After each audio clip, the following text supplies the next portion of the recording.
अस्सलाम वालेकुम नाज़रीन, आज का सच के साथ मैं हूं नदीम हुसैन। लगता ये है कि अब पार्लियामेंट जो है वो सुप्रीम कोर्ट के सामने खड़ी होगी। हर मामला जो है वो अब पार्लियामेंट के अंदर ले जाया जाएगा और जिस तरीके से 8 रुकनी बेंच तश्कील दिया गया है सुप्रीम कोर्ट के प्रैक्टिस एंड प्रोसीजर बिल के हवाले से, उसे मुस्तरद कर दिया गया है। आज इत्तेहादी जमातों का इजलास हुआ और उस इजलास के बाद जो प्रेस कॉन्फ्रेंस की गई उसमें बड़ा वाज़िया और दो टोक मौक़िफ़ जो है उसको इख्तियार किया गया। पाकिस्तान पीपल्स पार्टी के रहनुमा कमर ज़मान कायरा, जो कि वज़ीर आज़म के मुशीर भी हैं, उन्होंने कहा कि हमारे पर कोई भी अज़ाब गिरे, ढटाई और ज़िद जो है उसको नहीं छोड़ा जा सकता। उन्होंने कहा कि पार्लियामेंट की बालादस्ती के लिए सब कुछ बुरुएकार जो है वो लाया जाएगा और पार्लियामेंट जो है वो बालादस्त है, कानून साज इदारा है और कानून साजी पर कदगन लगाने की इजाज़त जो है वो नहीं दी जा सकती। वज़ीर कानून जो है आज़म नज़ीर ताड़र साहब, उनका ये फरमाना था कि हुकूमत अपनी रिट मनवाना जानती है और अपनी रिट जो है उसको मनवाएगी। ये जो सूरत हाल है उसके नतीजे में जो मनी बिल भी गए थे वो सेनेट और कौमी असम्बली की कायमा कमेटियों ने मुस्तरद कर दिए हैं और उसके साथ साथ अब पार्लियामेंट जो है उसको मशावरती अमल और वहाँ से रद्द अमल जो है वो दिया जाएगा, क्योंकि ये बात कही गई है कि पार्लियामान जो है वो आवाम की नुमाइंदा जगह है और जो भी होगा वो अब यहाँ से उसके सिलसिला जो है उसको शुरू किया जाएगा। आज का जो इजलास था और उसके बाद की जो सूरत हाल थी वो उसमें ये बात कही गई है कि जजों की तकसीम जो है इस बेंच की तश्कील के बाद बिल्कुल वाज़ेह हो जाती है। फुल कोर्ट का जो मुतालबा है वो अब इस सूरत हाल के तनाजुर में और भी अहम हो जाता है और ज़ाहिर है कि वहाँ पर दीगर जो छोटी पार्टियाँ थीं उनका ये मौक़िफ़ है कि अगर सुप्रीम कोर्ट के अंदर खैबर पख्तूनख्वा और बलूचिस्तान से जजेस मौजूद हैं तो उनको बेंच में शामिल क्यों नहीं किया जाता। ये महज तख्ते लाहौर की लड़ाई जो है वो नहीं है।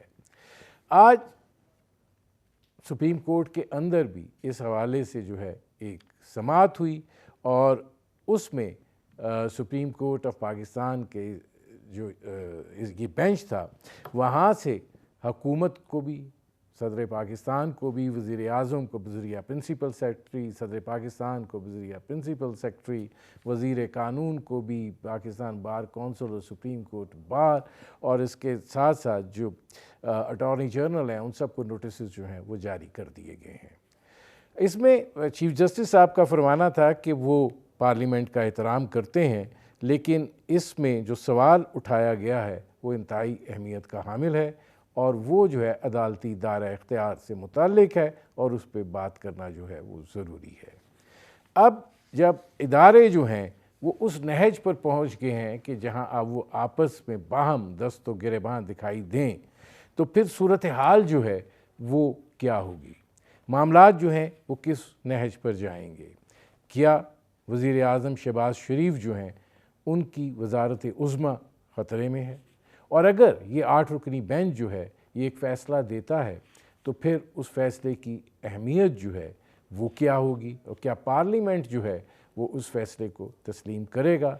कल भी एक समाअत होनी है और वो इलेक्शन के हवाले से जो फ़ंड्स की फ़राहमी का मामला है उस हवाले से वज़ारत ख़ज़ाना ने इनकार कर दिया है और ज़ाहिर है कि ये चीफ जस्टिस के चैम्बर में ये समाअत होगी। इंतज़ामी अमूर के हवाले से ये सारा सिलसिला है, लेकिन हालात और वाक़यात जो हैं वो कुछ और निशानदही कर रहे हैं। अब देखना ये है कि ये सूरत हाल किस रुख बैठती है। कल अब पार्लियामेंट के अंदर इन कैमरा इजलास भी है और इस इजलास में अस्करी क़यादत जो है वो सिविल क़यादत को इन पार्लियामान के अंदर जो अवाम के नुमाइंदगान हैं उनको दहशतगर्दी के हवाले से ब्रीफ करने आ रही है। ये सब कुछ एक साथ चल रहा है और ज़ाहिर है कि इंतखाबात का जो बीच में से सिलसिला निकलना है वो अब कैसे निकलेगा, क्यों कर निकलेगा, क्या होगा और उसके नताइज जो हैं वो किस नौइयत के होंगे, क्या पूरी पार्लियामेंट को जो है वो तौहीन अदालत लग सकती है। अब ये मामला है, इस पर करेंगे बात। आपका अपने मेहमानों से तारुफ़ करवाते हैं। मौजूद हैं सेनेटर निसार खोड़ो साहब, पाकिस्तान पीपल्स पार्टी के रहनुमा हैं। हमारे साथ मौजूद हैं हारून रशीद साहब, वाइस चेयरमैन है पाकिस्तान बार कौंसिल के, और हमारे साथ मौजूद हैं अहमद अवैस साहब जो कि साबिक एडवोकेट जनरल पंजाब रहे। अब इसमें मैं हारून रशीद साहब आपसे शुरू कर रहा हूँ। ये फरमाइएगा कि आप जो भी मोतरज़ रहे हों, जो भी आपने इतराज़ात किए हों, लेकिन उसके बावजूद फुल कोर्ट नहीं मिला है, उसके बावजूद जो है एक नया बेंच तश्कील दिया गया, और वो 8 रुकनी बेंच भी जो है उसके बारे में जो आम तासुर है वो यही है कि ये हम ख्याल बेंच है और इससे हम ख्याल फ़ैसला जो है वही उसकी तवक्को की जानी चाहिए। तो अब पार्लियामेंट जो है वो तो यहाँ तक के अल्फाज कायरा साहब ने इस्तेमाल किए कि इस ज़िद और डटाई जो है इसका सामना किया जाएगा। तो आपको क्या लगता है कि ये जो इदारे अब एक शक्ल बाहम दस्तो गिरेबां की रूनुमा हो गई है, क्या होने जा रहा है? Thank you sir. असल में जो पहले बेंच बना था पंजाब असेंबली के इलेक्शन के लिए, और उसी वक्त से एतराज़ात आए कि जब 9 रुकनी बेंच बना, फिर 7 बना, फिर 5 बना, फिर 3 बना, और उसी वक्त बार कौंसिल ने भी, तमाम बार कौंसिल सूबाई और पाकिस्तान बार कौंसिल ने एक रेजोल्यूशन पास की थी कि जिसमें ये हमारा एजेंडा हुआ था कि जितने भी पॉलिटिकल पार्टीज हैं या तो वो कंसेंसस के साथ इलेक्शन को तय करे या फिर सुप्रीम कोर्ट का फुल बेंच कंस्टिट्यूट किया जाए ताकि ये फॉरएवर एक क्वेश्चन रिजॉल्व हो जाए। लेकिन पहले दिन से ऑनरेबल जजेस ने या ऑनरेबल चीफ जस्टिस साहब ने हमारी कोई बात नहीं सुनी, ना पाकिस्तान बार कौंसिल की, ना प्रोविंशियल बार कौंसिल की। इवन हमें तो उन्होंने ये भी मौका नहीं दिया कि आपको सुना भी जाएगा। हम खुद पेश हुए थे, हमने रिक्वेस्ट की थी कि हमें सुना जाए। उस वक्त भी देखें ना, जब जिन जजेस के खिलाफ रेफरेंसेस आ जाएं उनको तो असूली तौर पे नेशनल इंटरेस्ट वाले केसेस में या कॉन्स्टिट्यूशनल मेथड में बिठाना ही नहीं चाहिए। अब मुजाहिर नकवी साहब के खिलाफ जो रेफरेंसेस आए हैं बार कौंसिल प्रोविंशियल की तरफ से भी और पाकिस्तान बार कौंसिल की तरफ, वो पहले भी बेंच का हिस्सा थे, अब भी बेंच का हिस्सा है। इसी तरह एजाजुल हसन साहब थे, वो भी हिस्सा हैं। तो ये किसी ने बात की है तो सच भी की है कि पंजाब के मेजॉरिटी जजेस जो हैं वो इस बेंच में रिकंस्टिट्यूट किए गए हैं। अब ये जो बिल वाला मसला है, जो हमारा आइन में तब्दीली का एक्ट पास हुआ है, ये एक्ट पास हुआ है, आइन में तब्दीली नहीं हुई, और उसमें हमारी बार कौंसिल ने ये प्ली ली है कि पहले भी प्राइम मिनिस्टर यूसुफ हसन गिलानी को सुओ मोटो के तहत फारग किया गया और कौम और मुल्क को कितना नुकसान हुआ। सब्सिक्वेंटली नवाज शरीफ साहब को रिमूव किया गया, और आज तक ये कच्चा में गोइयां और ओपन है कि कोई उनके खिलाफ केस ही नहीं बनता था, और सुओ मोटो के तहत एक बेटे से पैसे न लेने की वजह से या तनख्वाह न लेने की वजह से उन्हें फारग कर दिया गया। वो नुकसान किसका हुआ? नुकसान पॉलिटिकल पार्टीज को होता ही है, लेकिन मुल्क को और कौम को हुआ। इससे जो परेशानियां हैं वो अभी तक हम फेस कर रहे हैं। और अब अगर एक प्रोसीजर जो अब एक्ट पास किया है पार्लियामेंट में, ये एक्ट है certain practice and procedure of the supreme court, ये 199 आर्टिकल के तहत सुप्रीम कोर्ट को खुद रूल्स बनाने चाहिए थे, लेकिन कोई रूल्स नहीं बनाए गए सुप्रीम कोर्ट की तरफ से। अब जब साबका स्थिति को देखा जाए तो इतना लॉस हो चुका है, इतनी गवर्नमेंट चेंज हो चुकी है, तो अब मेरे ख्याल में ये एक्ट इसीलिए बना है कि एक प्रोसीजर दिया जाए ताकि एक शख्स के इमा पर पूरी कौम को सफर न करना पड़े। तो मुझे हारून साहब एक ब्रेक लेना पड़ रहा है। नाज़रीन, हमारी गुफ्तगू जारी है, वक्त हुआ एक मुख्तसर से कमर्शियल ब्रेक का, मिलते हैं इस वक्फे के बाद।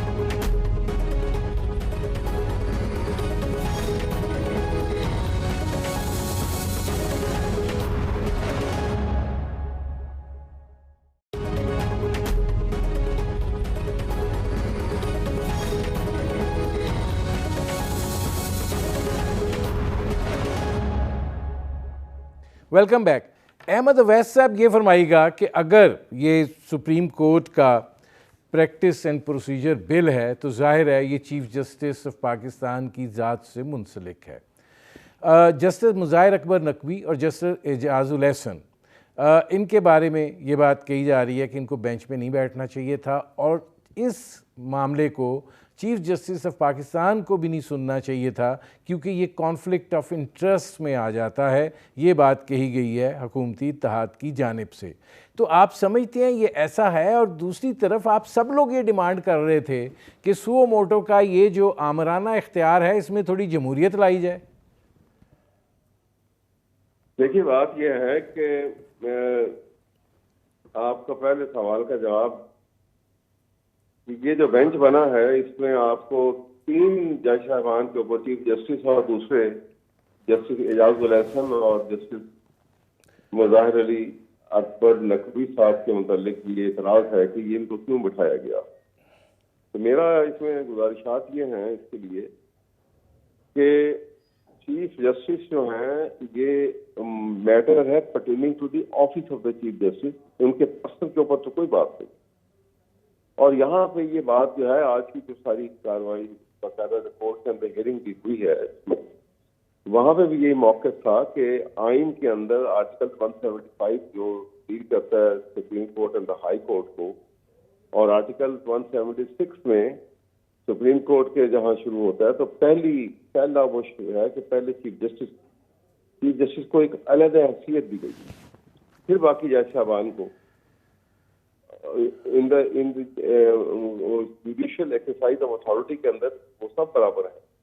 लेकिन जो एडमिनिस्ट्रेटिव अथॉरिटी जो डिस्टिंक्ट अलहदा से चीफ जस्टिस को दी गई है, ये आइन में दी गई है। ये एक वहां पे सवाल इसका उठा था, इसके ऊपर बड़ी लंबी एक आर्ग्यूमेंट्स भी इससे मुतल्लिका वाक़ई थी।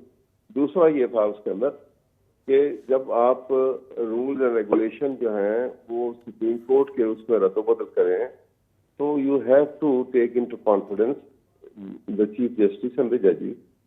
वो यहाँ पर उससे बाला एक ऐसी सूरत हाल में कि जहाँ पे कन्फ्रंटेशन की सूरत पहले पैदा की गई है, पहले जो है इस बात को प्ले अप किया गया कि जी 9 से 7 जजेस आ गए, 7 से 5 आ गए, जी 5 से 3 आ गए, और ये तो पता नहीं क्या हो गया सुप्रीम कोर्ट में, जबकि सूरत हाल ऐसी नहीं थी। क्योंकि जो हालात और वाक़यात तो सिर्फ आपको एक सही शक्ल में देखें कि हमारे सामने जैसी सूरत हाल आई है वो क्या थी। तो 7 से 9 जजेस में से 2 जजेस ने अपने आप को रिक्यूज कर दिया था कि वो उस वक्त हो रहा था कि इनको ना बिठाया जाए, उन्होंने खुद ही कह दिया हम नहीं बैठते। बाकी 2 जज साहबान ने कहा कि जी हमारा तो ये पहले ही दिन गया है कि ये प्रोसीडिंग नहीं होनी चाहिए। तो इसके बाद चीफ जस्टिस ने, जो कि उनका प्रेरोगेटिव है, एंटायर प्रेरोगेटिव है, उन्होंने 5 जज जो मुश्तमिल एक बेंच को रिकॉन्स्टिट्यूट किया। ये लिखा हुआ है उस जजमेंट के अंदर कि बेंच वाज रिकॉन्स्टिट्यूट। चले मैं आता हूँ इसमें अहमद अवैस साहब, निसार खोड़ो साहब, अब मामला जो है वो आगे हैं पार्लियामेंट वर्सेस सुप्रीम कोर्ट। अब आप समझते हैं कि एक जमहूरी सूरत हाल के अंदर ये सूरत हाल जो है ये अफोर्डेबल है? क्योंकि कायरा साहब आज बड़ा सख्त बोले हैं, उन्होंने कहा कि हमारे पर अजाब गिरे, हम ये काम नहीं होने देंगे, पार्लियामेंट के इख्तियारात पे कदगन नहीं लगने देंगे, और उसके साथ उन्होंने कहा कि हम इस जिद और डटाई जो है ये नहीं चलेगी। सर ये तो होना ही था।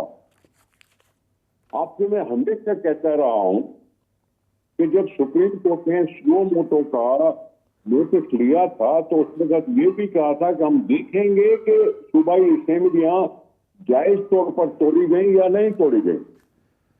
मुझे सिर्फ इस बात पे एतराज है कि इस चीज को क्यों नहीं खंगाला गया, इस पे क्यों नहीं बहस हुई। इस पे जब किसी असेंबली को पूरा एतमाद है वो ठीक है कि चीफ मिनिस्टर को है अख्तियार के वो किसी वक्त भी डिसॉल्व कर सकता है, लेकिन उसके भी कोई कोजेंट रीजन होते हैं। असेंबलियों को अवाम वोट देते हैं, अवाम के वोट की कदर होनी चाहिए।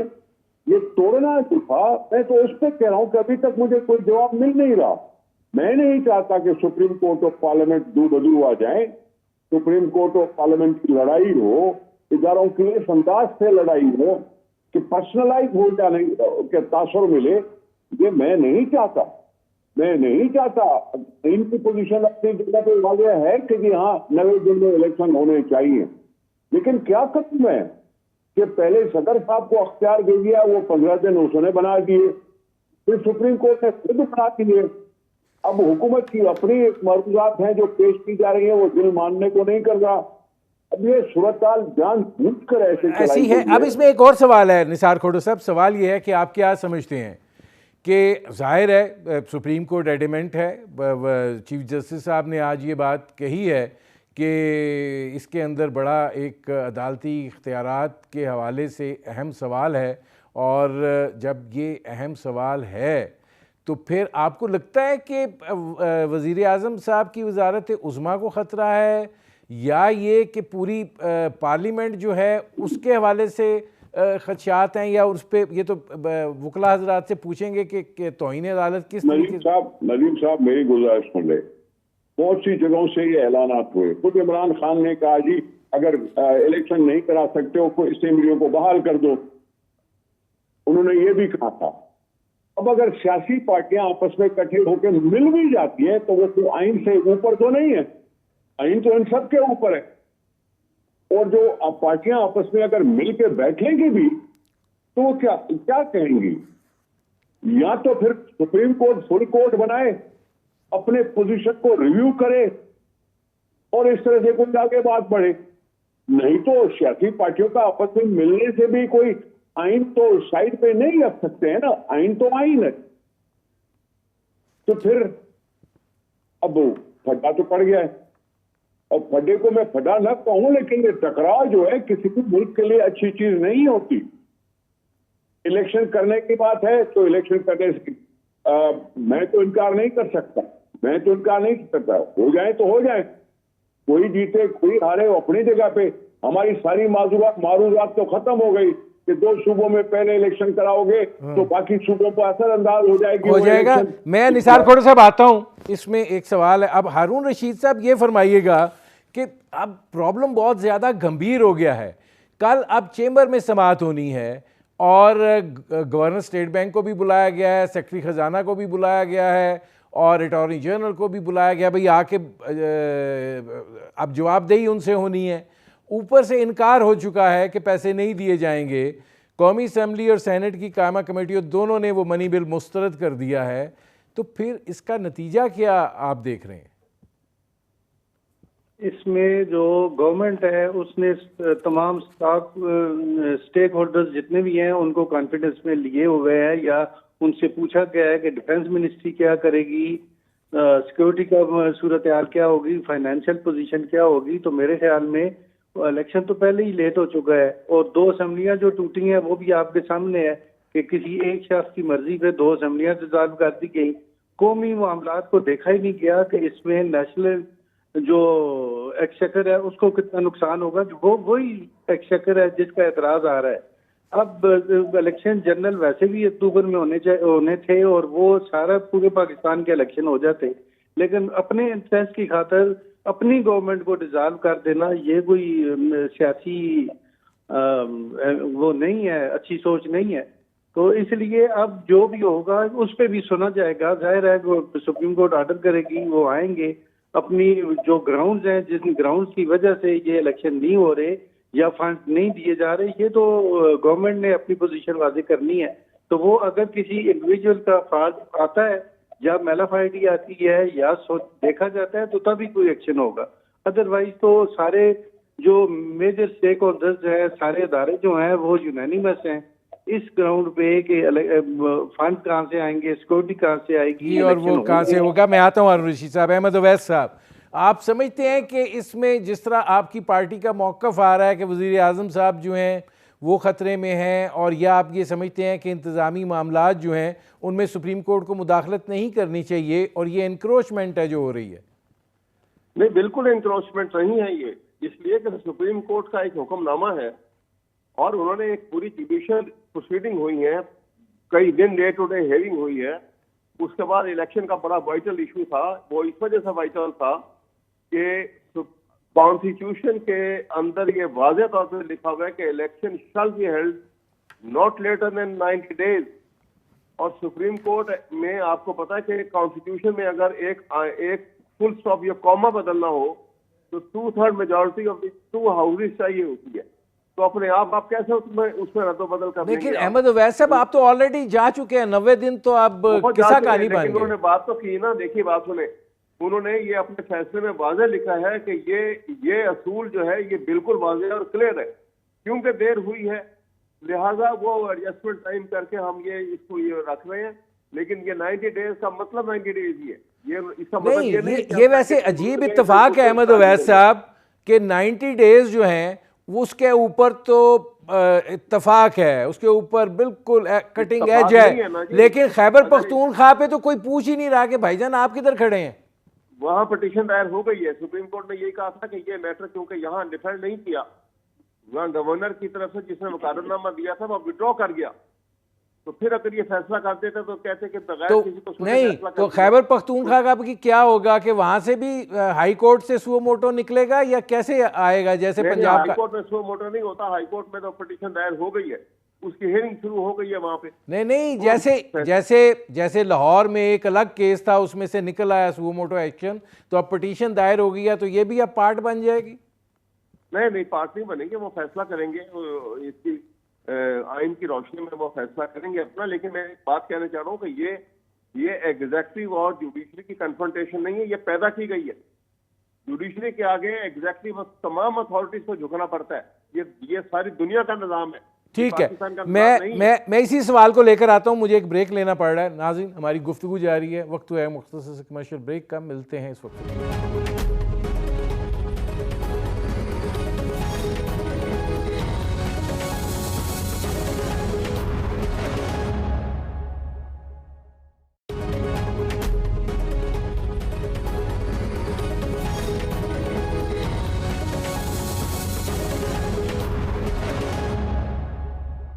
Welcome back. निसार खोड़र साहब, आपने अहमद अवैस की बात सुनी। उन्होंने कहा कि ये ऐसा मसला नहीं है, एग्जीक्यूटिव को झुकना पड़ता है जुडिशरी के सामने। तो अगर झुकना पड़ता है और पार्लियामेंट जो है वो हर चीज़ जो है अब पार्लियामेंट सामने आके खड़ी हो गई है सुप्रीम कोर्ट के, क्योंकि अब मुशावरती अमल भी वहीं से आएगा, इनकार भी वहीं से आएगा, तो फिर इसका नतीजा क्या निकलेगा?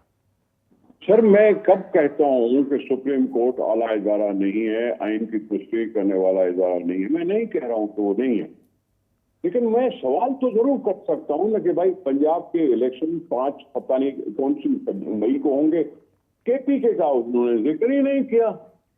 अब केपीके की तारीख आ गई 25 में, 90 दिन तो पता नहीं कहां से कहां चले गए। 90 दिन तो 14 अप्रैल को खत्म होते हैं, यानी कल 14 अप्रैल को जिस दिन डिसॉल्व हुई थी असेंबली, उससे 14 अप्रैल तक 90 दिन पूरे हो जाते हैं। ये 30 अप्रैल भी 90 दिन से ज्यादा है। लेकिन नहीं, निसार खोड़र साहब, मेरा आपसे फिर सवाल है कि जब आप ये बात कह रहे हैं कि पार्लियामेंट के इख्तियार को रोकने की जो कोशिश की गई तो वो काबिल कबूल नहीं होगी, तस्लीम नहीं किया जाएगा, क्या करेंगे आप? देखिए, अब वो मैं इस पे खामखा बैठ के बोलूं कि भाई पार्लियामेंट के अख्तियार पर कोई हमला हो रहा है। पार्लियामेंट के ही पालादस्ती पर सारे जान लुटाते रहे हैं। पार्लियामेंट की पालादस्ती पर हमने 18वीं तरमीम की, 58(2) भी खत्म किया, फला किया, सब कुछ किया। पार्लियामेंट ही सबको अख्तियारात देती है। अब पार्लियामेंट कोई कानून बनाती है तो उसको अगर वो रिजेक्ट कर देते हैं तो फिर तो ये सुप्रीम कोर्ट को भी सोचना चाहिए ना। सुप्रीम कोर्ट अभी देखो, बार खिलाफ है, कोर्ट अलग है। बार और कोर्ट के बीच में झगड़ा हो गया, कोर्ट और पार्लियामेंट के बीच में झगड़ा हो गया, पाकिस्तान किधर गया? ठीक है। अच्छा, हारून रशीद साहब, आप क्या समझते हैं, अगर सुप्रीम कोर्ट जो है वो कदगन लगा देती है तो पार्लियामेंट के अंदर से जब ये कह रहे हैं कि हम इस बात को तस्लीम नहीं करेंगे, और फिर पार्लियामेंट अगर उस कानून साजी पर अमल दरामद चाहती है, जिस तरह सुप्रीम कोर्ट अपने किए हुए ऑर्डर पर अमल दरामद चाहती है, तो फिर ये नतीजा क्या होगा इसका?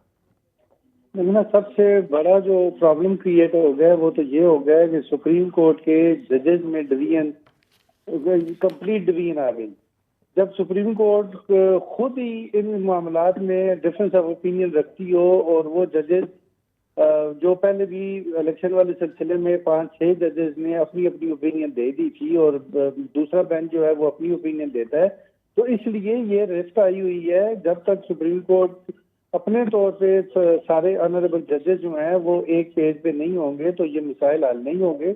और दूसरा ये पार्लियामेंट का एक राइट है, पार्लियामेंट के जो लोग होते हैं वो 22 करोड़ अवाम उन्हें इलेक्ट करके भेजती है और इसी पर्पज के लिए भेजती है कि वो कानून साजी करे और कानून साजी जो है वो इन दी इंटरेस्ट ऑफ नेशन करे।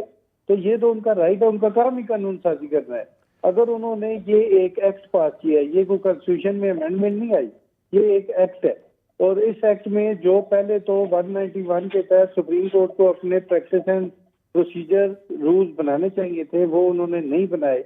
और अगर नहीं बनाए तो इसका मतलब है कि पार्लियामेंट ने अब खुद नोटिस लेके वो एक बिल पास कर दिया और इसमें मैं नहीं समझता कि किसी जज साहब के राइट्स को कर्टेल किया गया है। उन्होंने सिर्फ ये किया है कि पहले चीफ जस्टिस साहब रिवो मोटो लेते थे 184(3) के तहत ओरिजिनल जुरिसडिक्शन के तहत। अब प्रोसीजर ये होगा कि सीनियर मोस्ट 3 जजेस होंगे, तो सीनियर मोस्ट 3 जजेस वो चीफ साहब के साथ एक बदला और भी हो सकता है, मेजॉरिटी डिसीजन होगा और उसके तहत ये एक्शन लिया जाएगा कि आया कोई पिटीशन मेंटेनेबल है या नहीं है, या फिर उसके नतायज क्या होंगे, कौन क्या नतायज भुगतेगी। जो कि प्रीवियसली 2-3 मैटर में हो चुका है कि सुबह मोटो एक्शन जितने भी लिए गए सुप्रीम कोर्ट की तरफ से उससे अफरा तफरी ज्यादा हुई है माली मामलात में भी। और कौम आज मैं हारून रशीद साहब आता हूँ। अब इसमें अहमद अवैध साहब ये फरमाइएगा कि ये जो एक बात की जा रही है कि जुडिशियल डिक्टेटरशिप है, चीफ जस्टिस साहब कह रहे हैं अदलिया की आज़ादी का मामला है। और भाई अदलिया की आज़ादी का अगर मामला है तो वो जो हारून रशीद साहब बात कर रहे हैं, जो वकला के मुख्तलिफ बार्स की जानिब से एक तसलसल के साथ आता रहा कि इसकी कोई कानून साजी कर लें, कोई रूल बना लें अपने और इसके प्रोसीजर्स खुद तय कर लें, ना खुद तय किए, जब तय होने पर आए तो अब कहते हैं हमारी कदगन लग गई। देखिए बात यह है कि इसमें कदगन लगाने की बात नहीं है। आप जुडिशियल डिक्टेटरशिप की बात अब ये इसलिए छेड़ी जा रही है कि पार्लियामेंट के अंदर शहबाज शरीफ साहब जो हैं वो फाशिज्म को प्रमोट कर रहे हैं बैठे हुए, क्योंकि पार्लियामेंट की अपनी लिमिटेशन है, ये ट्राइकोटमी ऑफ पावर है। आपको पता है कॉन्स्टिट्यूशन जो है वो 3 पिलर्स के ऊपर खड़ा हुआ है, एक पार्लियामेंट है, एक एग्जीक्यूटिव है और एक जुडिशरी है।